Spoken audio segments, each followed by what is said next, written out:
Olá, povo de Deus, sexta-feira, 2 de fevereiro de 2024, apresentação do Senhor, quarta semana do tempo comum. A nossa reflexão de hoje é a partir de Malaquias 3, de 1 a 4 e Lucas 2, 22 a 40. Assim diz o Senhor: Eis que envio o meu anjo e ele há de preparar o caminho para mim. Logo chegará ao seu templo o dominador que tentais encontrar, e o anjo da aliança que desejais. Ei-lo que vem, diz o Senhor dos Exércitos, e quem poderá fazer-lhe frente no dia de sua chegada?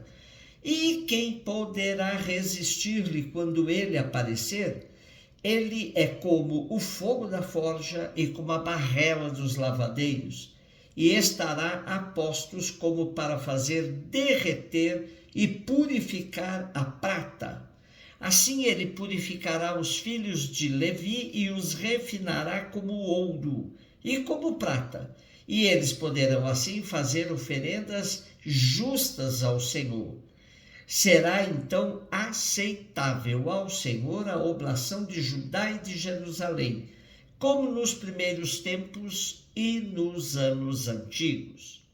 Malaquias certamente não é nome próprio, significa apenas mensageiro. Profetizou depois de Ageu e Zacarias, por cerca de 420 anos antes de Cristo. Os dois mensageiros que aparecem no texto de hoje têm funções específicas. Um prepara a vinda do Senhor e outro realiza a aliança. É o esperado. Estas duas figuras foram interpretadas mais tarde em relação a João Batista e Cristo. Um é apenas o precursor, o outro é o Messias esperado de origem divina. O primeiro prepara o caminho, o segundo entra efetivamente no templo, santificando pela oferta de si mesmo o sacrifício da nova aliança, os ministros e o culto.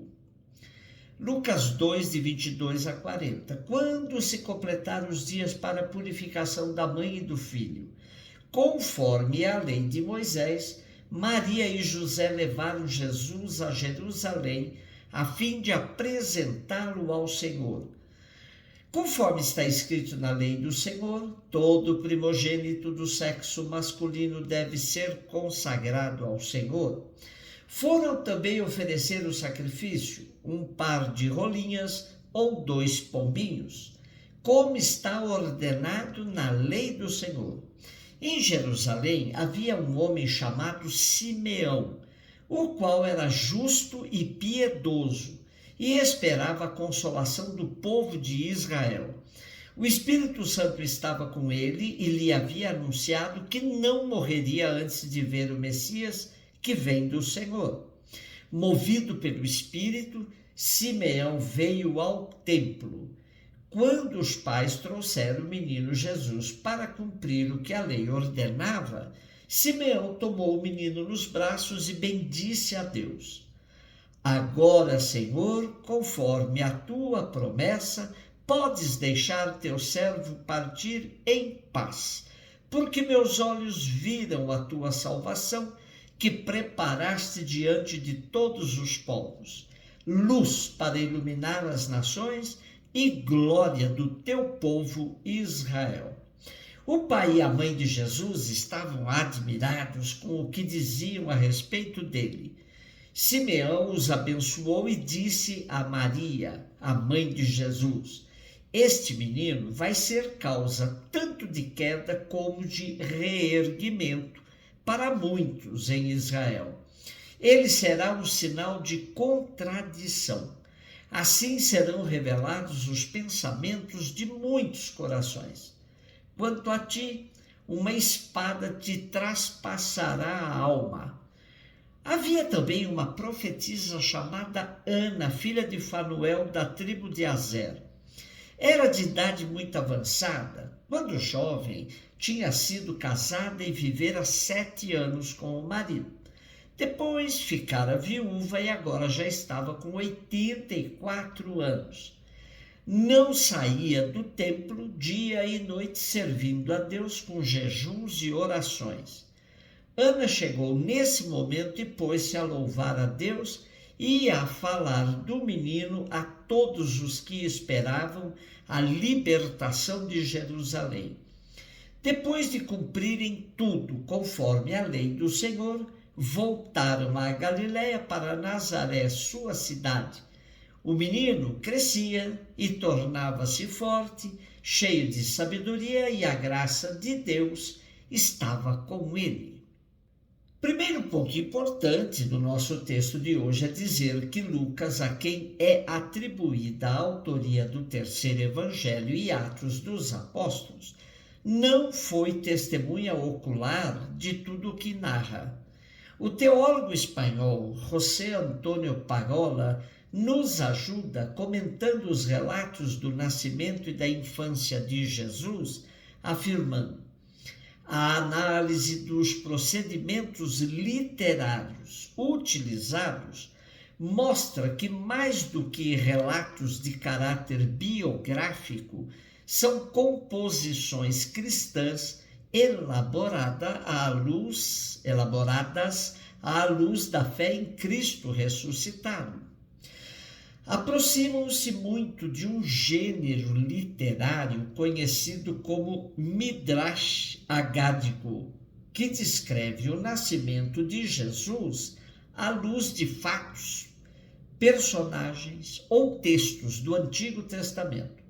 Não foram redigidos para informar sobre os fatos ocorridos, provavelmente pouco se sabia, e sim para proclamar a boa notícia de que Jesus é o Messias davídico, esperado em Israel e o Filho de Deus, nascido para salvar a humanidade.